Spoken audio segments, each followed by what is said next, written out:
मला आता चिंता सतावते ती घरच्यांची। तुला सगळ्यांचे स्वभाव माहिती आहेत। या सगळ्यातून कसा मार्ग काढणार आहोत आपण? काय मार्ग काढायचा आहे?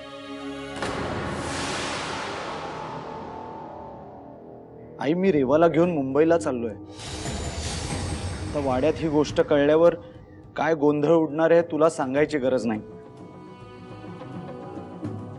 त्यामुळे मी इथून निघून जाणंच योग्य आहे। पण मला नाही योग्य वाटत आहे। म्हणजे आपण पळून का जायचं? आणि काही झालं तरी हा आपला परिवार आहे। हे बघ, आपण घरी जाऊया, सगळ्यांना सविस्तर सगळं सांगूया, समजावूया। तू अजून माझ्या घरच्यांना ओळखत नाहीस। एव्हाना वाड्यापर्यंत बातमी पोचली सुद्धा असेल आणि तिथे एखादं वेगळंच वादळ उठलं असेल। सत्तेचा पहिला नियम बंड तिथल्या तिथेच मोडून काढायचं आणि सत्तेच्या सुरुवातीच्या काळातच ते करणं फार महत्वाचं असतं। त्या अनैनी त्या नोकराणीच्या नातीसाठी आमच्याशी जो बंड पुकारलाय त्याला ठेचायलाच हवं। त्या ठिणगीला हवा घालून चालणार नाही, वेळेतच तिच्यावर माती टाकायला हवी।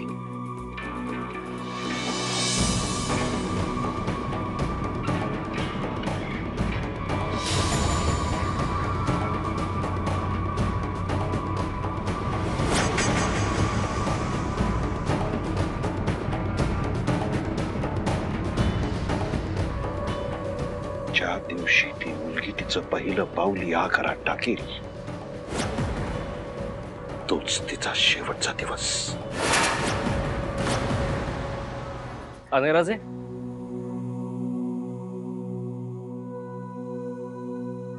तुम्ही खूप घाई करताय असं नाही वाटत तुम्हाला? बाबा, पहिली गोष्ट म्हणजे तुम्ही मला आता फक्त अनय म्हणा,